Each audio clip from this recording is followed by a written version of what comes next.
So welcome everyone to episode D of our A to C taboo busting alphabetical journey. Today we're going to do D for depression.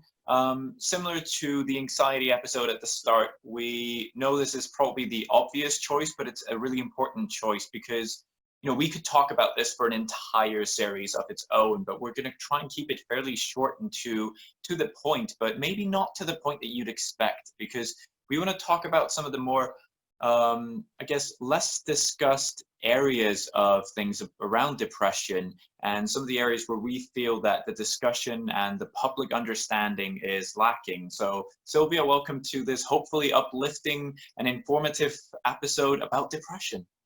Yes, thanks, John Thor. Always great to speak with you, and really am delighted and feel privileged to be able to talk about this very important topic with you in service of others. So let me frame it for those watching in terms of why we chose this topic for the letter D, and then more importantly, what we want to zero in on.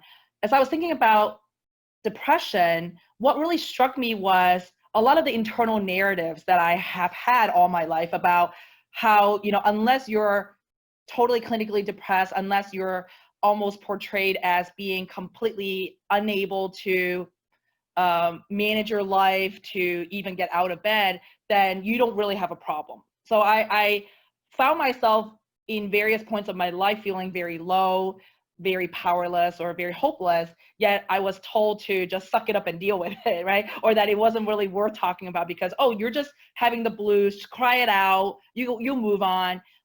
Yet, for me, it was hard to move on at certain times. And I'm glad that I, from those experiences, learned how to cope and move forward from the lows because I was told to figure it out on my own. That's what I want to, with John Thor, together with you today, share with those watching, in that I'm not here to so much debate, what is depression or what isn't, or who deserves help.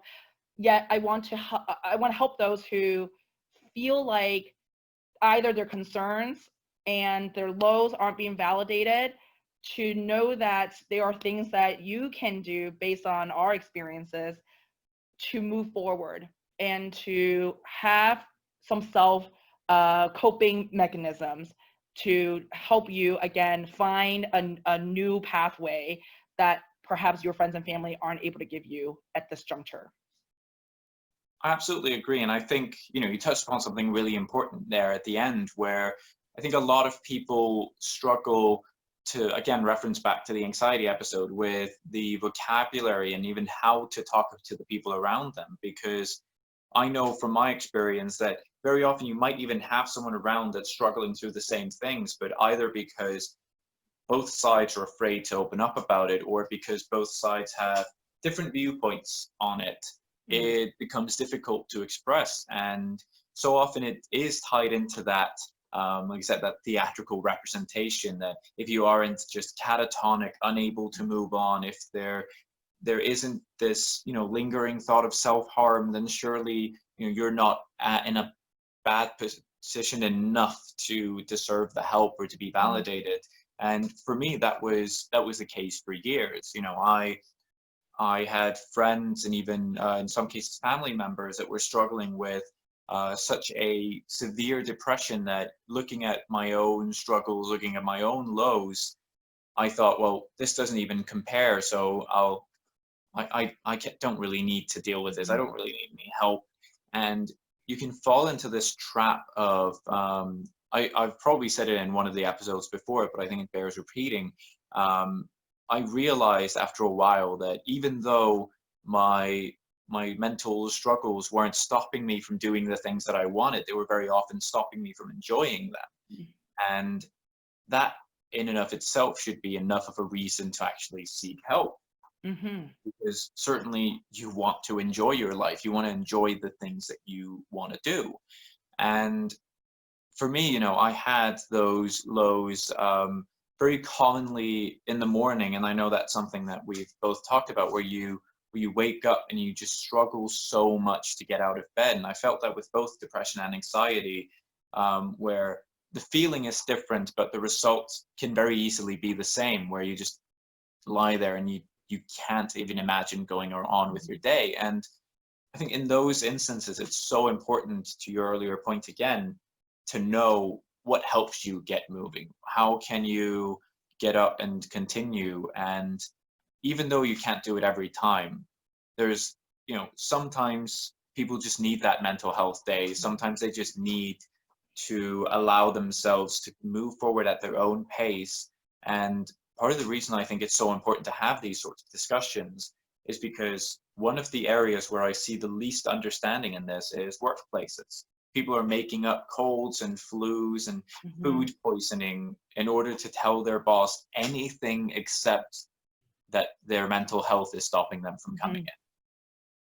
Yeah, I love that you raise the taboo-esque-ness to it, right? In that, for me personally, I was afraid to say it in the workplace because of previous conditioning.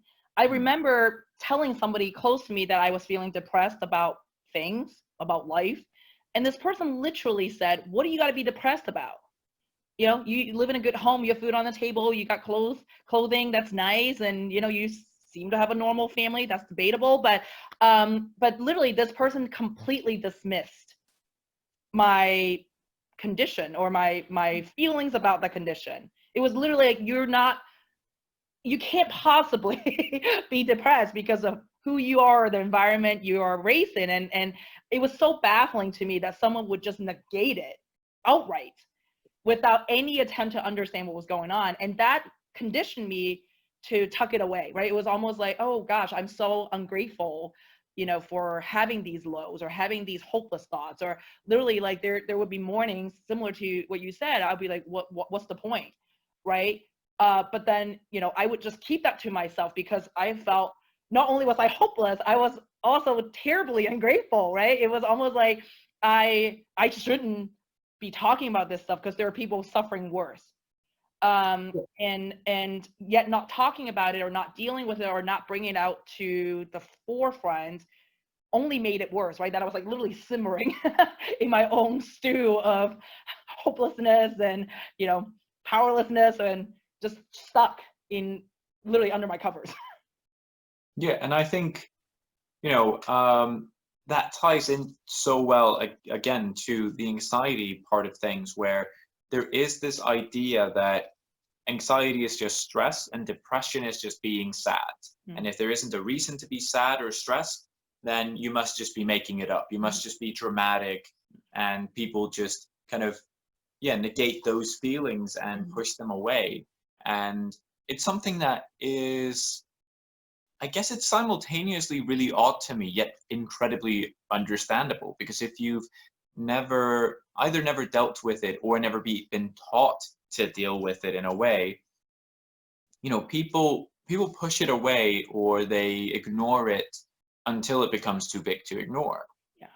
And I think, telling someone, oh, you don't have a reason to be depressed, as if that's going to help you, it can actually make things worse. And, before we started recording, I mentioned, I remember back when Chester Bennington from Linkin Park, when the news broke that he had taken his own life. And I saw so many people post things like, oh, that's so selfish. He had kids, he had all this success. What did he have to be sad about? And I remember getting quite upset, but remember that I felt like, if nothing else, I have to say my piece about this. And I wrote this post where I was just saying that, why don't we try to flip the script a little bit on this? Rather than saying, what did he have to be sad about? Let's ask, how crushing must it be to have, lived out all these dreams, been successful beyond his wildest dreams, probably in music, his Mhm. passion and love in life, and yet not being able to feel happy about it.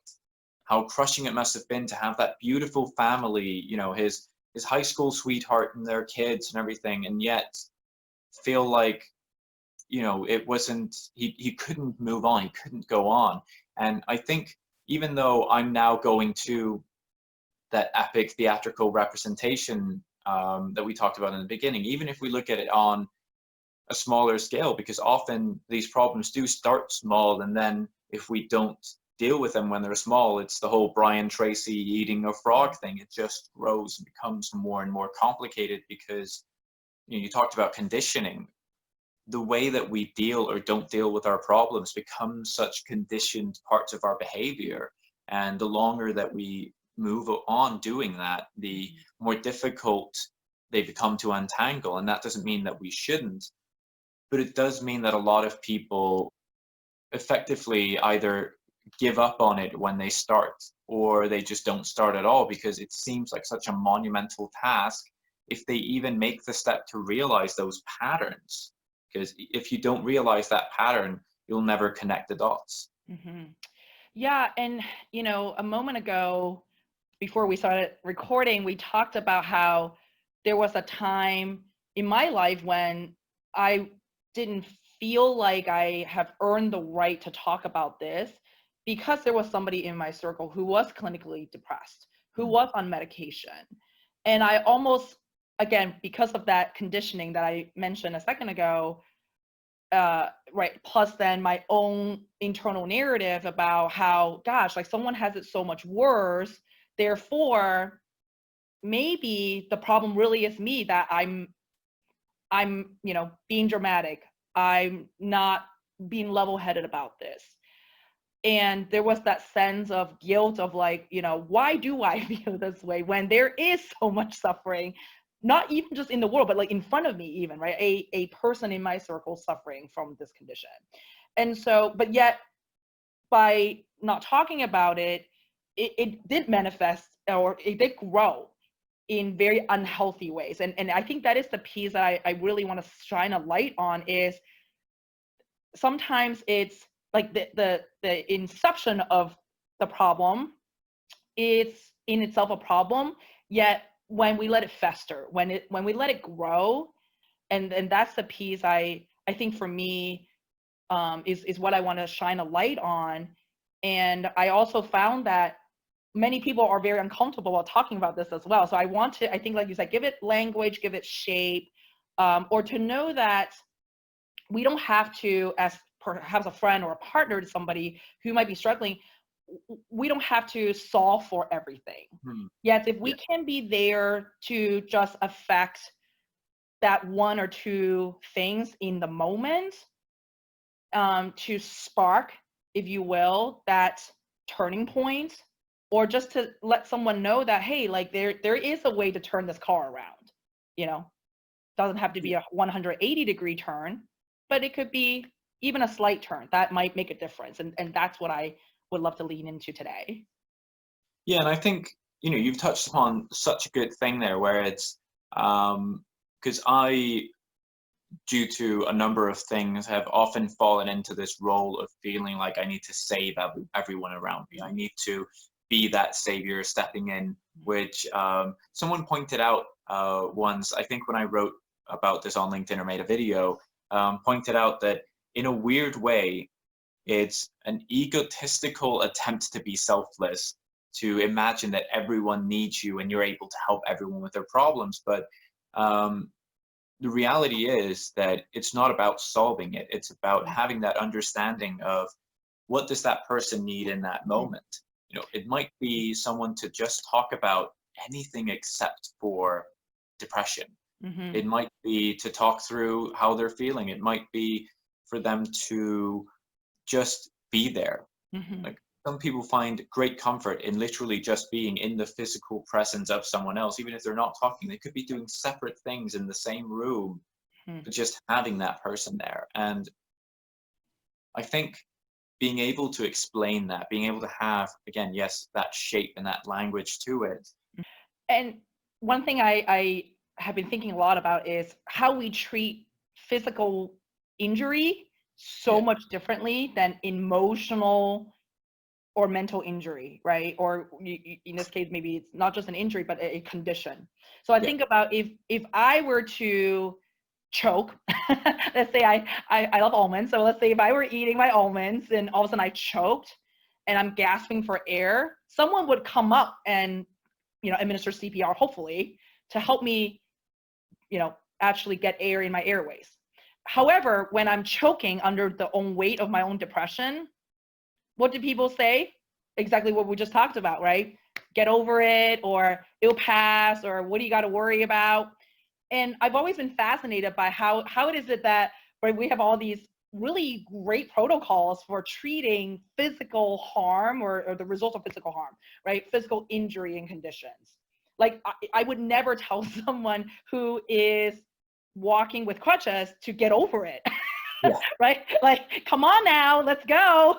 I would never say that. Yet at the same time, if someone were literally on emotional crutches, like they are limping along, what do people say? Get over it, right? Yeah. Come on, let's go. And it baffles me. And, I just think about how I think the main difference between the two states and how we treat physical versus emotional or mental is that with physical, there is protocol, right? There is a list of things that someone can do to help someone get to a new state or better state. Yet with things that are emotional or mental, especially where it is not that sort of, overt clinically diagnosed state, right, very few of us have been given any language for it, like we've talked about, or any protocol to work with. So my hope in sharing the next 3 points is that, again, this is not to replace any clinical intervention. This is not to replace or to minimize, anyone's needs in this area, or if someone is really struggling and they are showing signs that they're going to self-harm, then we need to elevate that intervention or that next step. What I'm talking about here, though, is that sort of emotional or mental ouchiness, right? The boo-boo, as I tell my nieces, right, when they have a boo-boo, right? What do we do to help somebody, or what can we do to ourselves to move through that seemingly very impossible, to get through low state? And I'd love to jump right in if that's okay with you, John Thor. Go for it. Tip number 1, John Thor, that I love to share to help people, again, to stop the spiral or start to wiggle out of that downward spiral, is to choose positive. And I know for people listening to this, they might wonder, how is it that someone can choose positive, or is that really a great way to go? And I would like to share an answer to that question, or to those thoughts, if you will, with a personal example. I used to, when I was in that downward spiral, would remain in it for days on end, right? Or it would be sort of this dark cloud hanging over me for literally a week, maybe sometimes even longer. And what I've done, especially in the last 2 years, is to practice stopping that spiral and to shorten the time that I'm simmering in that darkness, if you will. And to do that, choosing positive was my pivot, or that was my tool. And it's not to say that everything all of a sudden becomes bright and beautiful, or somehow I don't see, the problems anymore, or that somehow the fog just lifts immediately. It's not any of that. Yet by training my mind to spot the more positive, or at least the less negative things, I started to find reasons, if you will, to move forward, to literally get out from under the covers and to re-engage with people, which then helped me drive that momentum, or to keep going. And I think I mentioned to you before we started recording that this is really a muscle now that I'm practicing and building strength around, in that now my barometer for success is not so much, how often, or, how frequently I do or don't get depressed. It's more how quickly can I get out of that spiral. And so it used to take days, and then it took hours, and now, my goal is to really get it to under 30 minutes. So the other day I caught myself feeling pretty low, and I did exactly what I just said, right? Really to focus on the positive. I then reach out to people who could help me focus on the positive. And in about 3 hours time, I started to get out of that downward spiral. And, I feel pretty proud of that progress, because it would have probably taken me a whole day otherwise.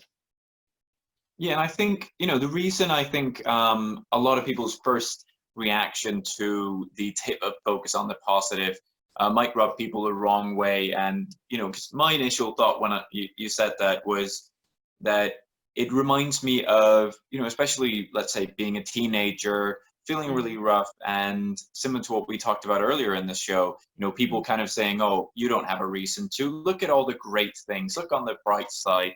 And that in and of itself just isn't going to help. And especially, I guess, again, to refer back, you know, if it is at a clinical level where you truly need help and guidance to get through, looking at the positive side of things is not the be all end all solutions. But I think for me, another aspect to it is as well, like you said, almost like that barometer, you know, realizing that when you do find yourself able to turn away from that downward spiral, break that pattern and go, you know what, I'm going to focus over there. It's it's a certain stepping stone and a certain achievement that needs to be celebrated, because you don't achieve that just by looking at the positive. You achieve that by all of that self work, working with, whether it's, you know, a therapist or a life coach, whatever works for you. And I think, you know, for me, I think it's easy to push back and, you know, sort of attack this notion of the positive thinking, but at the end of the day, it never harms you to think positively. And to be honest, right, I resisted that choose positive mindset for a really long time, or I really didn't give it credence, if you will, right? In that I'm like, what is this mumbo jumbo, right, about choose positive? And you know, I kept saying, well, I'm a realist, right? I'm a pragmatist. Yet, you know, the question posed to me at the time when I had these resisting thoughts about positivity was, how's it working for you so far? That, right, like you go on and think that you're okay swimming in your realism or pragmatism, whatever the hell you want to call it. But seriously, someone asked me, how's that working for you? And I go, not so well, probably. Yeah, let's So, take a look at number two then, if I sounds may. good. This harkens back to something we talked about in letter A for anxiety, and is to really build a language around this thing that we find ourselves having to deal with at times.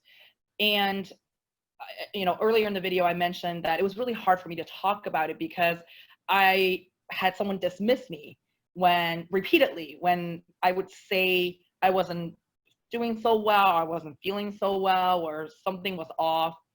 And, you know, outside of that dismissal, if you will, I've learned that, or maybe because of it, I've now learned to create a language to tell those around me who need to know, or from whom I like support, to go, you know, I'll say something to the effect of, that weight is back, or I feel it coming. And having that language enables me to ask for help, and also just to almost give myself that space to sort it out, if you will, right? And so I don't just close the door under the blanket without telling anybody, but it's to go, I think this thing is coming, and I just need some time and space to deal with it. However, please check in on me if you don't see me by dinner time, which is rare for people not to see me at dinner time, but please check in on me, right? So I think for me, it gives me that confidence to know that someone is listening, or the comfort, I think maybe is a better word. Yeah, and I think that's an incredibly important element for both sides of that equation. You know, for the person feeling down, you know, it's so easy to fall into that pit of feeling worthless, like no one cares. Mm-hmm. And having put that in place where you're almost forced to realize that people around you care because you've shown them how to show care to you in that state, becomes Mm-hmm. incredibly important. But even from their perspective as well, you know, having been on both sides of that equation, having someone you love struggle and mostly shut themselves off and not want you involved in that, Mm-hmm. it hurts. And it's Yeah. so difficult to know how to break through that without feeling like you're being invasive, you're being pushy, you want to show care. But again, if you haven't had that discussion, if that person's always kind of shut it out, Mhm. it becomes incredibly difficult to help that person if they don't know what kind of help they want. So Mhm. yeah, I think, it's probably going to start sounding like an absolute cliche at the end of this alphabetical journey, but, establishing that language, establishing that framework Mhm. and that support system is just so incredibly important, whether it's about mental health or building your business or whatever else. We're social creatures at the end of the day, even introverts. 100%. And what you said a second ago was so pivotal in that, right? This idea of being on the other side of this thing, as a partner to somebody who might be struggling, it feels very hurtful to be shut out. And so I've also been on both sides of the table, if you will, with people around me. And what I found is a lot of times, being on the other side of it, if you will, right? Mhm. For someone just to tell me, hey, Sylvia, I just need you to check in on me. You don't need to solve my problems. I just like for you to ping me, by 6 o'clock tonight, just to like you said, right, build that connection or just to know that someone's there. And having that very crisp language about what that need is or how I can show up for this person in a very respectful way that's also supportive and loving and caring has been tremendously helpful. And I borrow from that textbook, if you will, right, or that playbook, in that that's how I do it now, right? I'll say something like, just, please check in on me. Even like I'll give a time frame that, like, by this time, if you don't hear from me, please just a text will be great. And I'll also reiterate to the person receiving that request to say, again, all you have to do is just write, are you okay? That's all you have to do, right? You don't have to be my, therapist. You don't have to do anything. Or if you're willing to hear me out, great. Offer that. If you're willing to have a phone call or just a chit chat or whatever it is, feel free to offer that. But that's not expected, per se. And so I think just having that verbalized, right, that need verbalized or just crystallized for someone really helps. And that kind of goes into number three, if you will, in that, earlier in the video, I talked about how when we suffer physical pain, there's a protocol, right, to reduce that pain, or someone would know how to administer something to us. And what I found is I created my own set of protocols to go to, right, or to lean on. And it's almost like disaster planning ahead of time, if you will, in that when I feel that storm coming or that cloud about to move in or that weight about to come on, it triggers, right, for me to go, okay, what are the steps? And in addition to everything I've shared so far, very openly yet vulnerably, is that, right, one of the key things that I would do as part of the protocol is to just give myself time, right? That is like tip number one for myself, to go, okay, just it's okay to be not okay for a little bit of time. And usually from there, talking to people or connecting with someone is also part of that set of protocol. So that, right, once I kind of simmer in a little bit, then looking at this, pre-disaster planning kid, if you will, the next thing is for me to reach out, to, again, just to start to build those social connections or reinforce those social bonds, and really just remind myself that I don't have to do this alone, and I'm certainly not alone, and that there are people who care. And then from there are a number of things that I do to nurture myself back or really practice self-care. But it's really just having kind of my own, disaster survival step, if you will. Yeah, and I think that is really important, and understanding what you can lean on, which people you like having around in that scenario, and making it clear for them how they can help. Because I think a lot of people that have never had to deal with that might think that a lot is expected of them. But like you said earlier, it can be the smallest of things, like that text asking, "Are you okay?" And Mm-hmm. I saw a great LinkedIn post from someone recently where they were saying that they'd been worried about their friend. They hadn't really been in touch for like 3 weeks or something. And Mm-hmm. he said he called a couple times, but then he said, no, do you know what? I'm just going to keep texting him as if nothing happened. And he just said he gave his friend updates on what was going on in his life, what was going on day to day, and every now and then, let me know if you need anything, or let me know if you want to chat or something. Mm-hmm. And at the end of those like 3 weeks or however long it was, he gets a call from his friend just saying, sorry, I've been absent and everything. He explained that he'd been going through a massive lull, and he said, but I just wanted to tell you how incredibly much I value the text messages, and that you showed that you cared, and you showed it in a way where I didn't need to show up for a phone call. I didn't need to be there for an event. I Mm-hmm. could check my messages at any time, and it showed me that you were there for me in a way that was right for me. Mm-hmm. And it's such a beautiful show of solidarity. And I think what people often also don't realize is that the coping mechanisms that people get can often almost look the same regardless of whether they're healthy or unhealthy.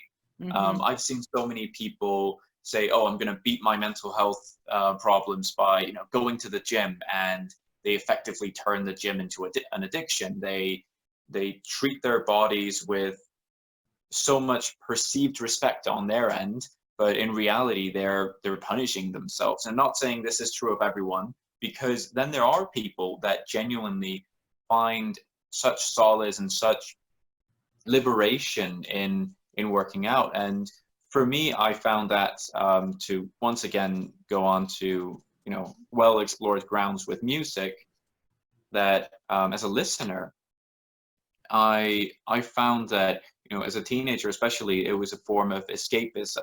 I would try to often avoid the feelings that I was looking not to feel. But very quickly I realized that that didn't work.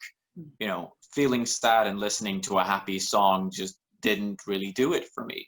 But what I did find was listening to something that in a way indulged in the feeling I was feeling felt cathartic. It was almost giving me the space to feel what I felt like I couldn't feel in the outside world, where I felt like nothing out here understands this. I don't have that space. So I created that space within a song or an album. And suddenly there was this space for me to coexist with my feelings. And I realized this, as I said, as a teenager.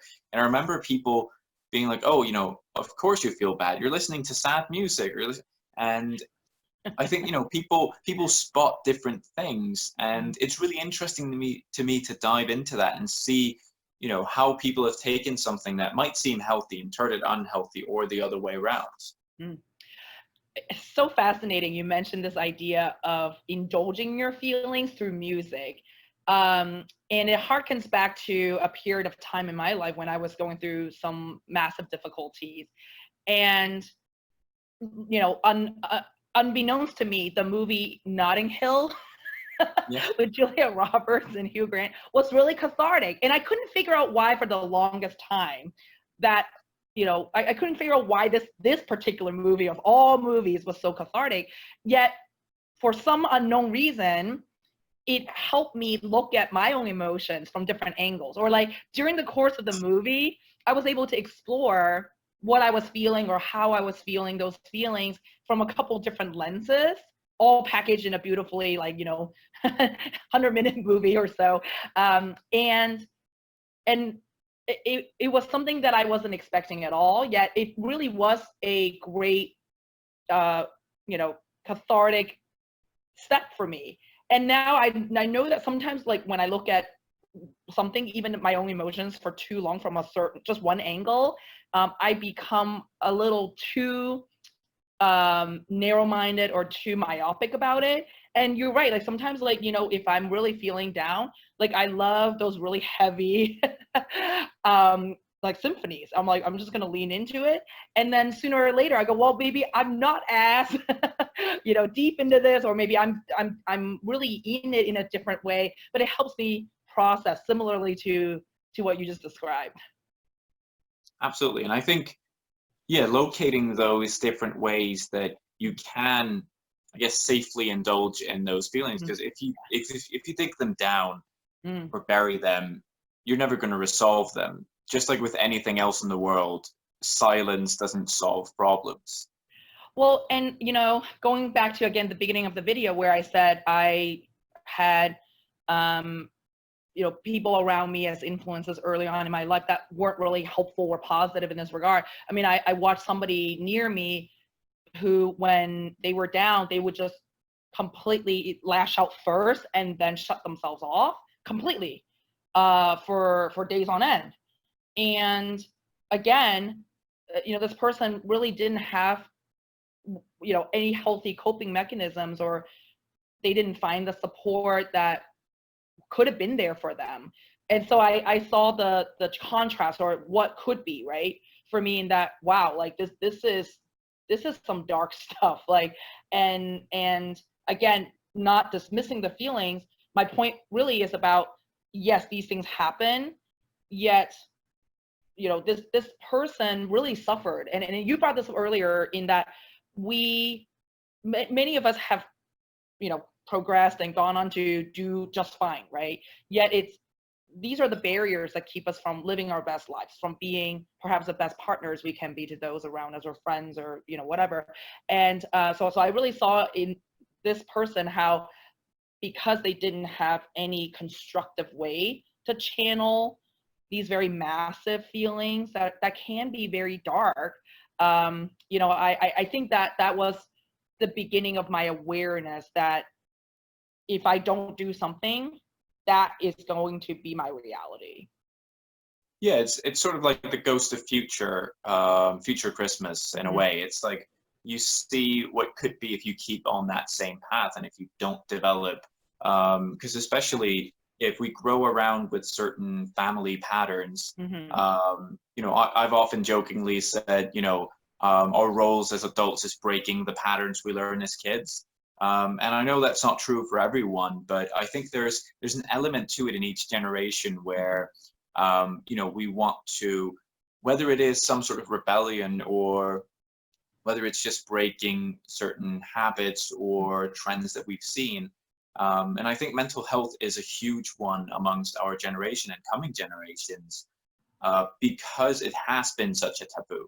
It has been such a silenced topic. And if you look at things like alcohol dependency and how much that comes up with people that haven't dealt with problems in a healthy way, you start seeing patterns that are frighteningly repetitive throughout generations of people, and something that I, for one, am really passionate about breaking. Yeah, and what you said a moment ago is sort of this idea that this is a taboo for many people, and that's almost a learned perspective. I mean, I remember, again, during that difficult time when I was indulging in Notting Hill because of these really massive dark feelings, a friend said to me in front of my family, like, hey, I know you've been struggling. Can I refer you to somebody to help you? And my mother immediately shut that down, and even like pull me aside to be like, how dare you tell your friend that you were struggling? Like, that's not the image that we put out there. And I'm like, I'm not, why should I hide that? Like, my friend wants to help me. And that visceral reaction was because I had been taught that you don't air your dirty laundry anywhere. And then there was also this expectation that you shouldn't have any dirty laundry. And that was learned. That is pre-programming. That took me a really long time to break. And that was unfortunately also reinforced in the corporate world, which is the whole reason why we started this series. And that, when I was feeling low, like you said, I mean, even you mentioned this at the beginning of the video, I called in with all kinds of excuses as to why I couldn't show up. Right, even just for a day, right? I didn't even call it mental health day. I would cite some other reason, some feminine related reason, so that people wouldn't even ask two questions about it. Yet that really was unhealthy, mentally speaking, in that I kept hiding it instead of coming out to deal with it or asking for support. And I finally did it for the first time in my life last year with a colleague, and I was amazed that she was so supportive. She was just like, we've all been there, Sylvia. We don't talk about it, but know that we've all been there, and I applaud your courage to say something and to be honest about it and to start moving towards a positive path. And I'm like, thank you for that. That's literally in my 15-year career, the first time I had ever heard someone say that. And it's interesting as well, because I think, you know, when we try to hide this, when we make up these excuses and everything, we're really conditioning ourselves to believe that it's something to be ashamed of. Yeah. Yeah. And I think that's why it will be really interesting, just as a really smooth segue, really interesting to talk about E next week, talk about emotional intelligence. Yes. Because that emotional intelligence in both workplaces and elsewhere, but especially the expectation of emotional intelligence in workplaces has to change. Mhm. Because you see the difference in workplaces where I've seen places basically just say, if you're not bleeding, show up. And then I've seen others say, oh, you know, if you need help with like mental health, we'll give you a grant to, you know, seek out help. We have this and that. And you know, as much as people might expect, you know, place B that's more understanding to have a higher amount of people taking mental health days, what you actually see more often than not, based on the statistics that I've seen, is that people take fewer sick days and are more effective because they feel like they can bring their whole selves to work, and they feel like if they need that time, that they can take it. So I'm really excited to talk about emotional intelligence next week, the expectations and ideas and misconceptions around it as well. 100%. I'm right there with you, my friend.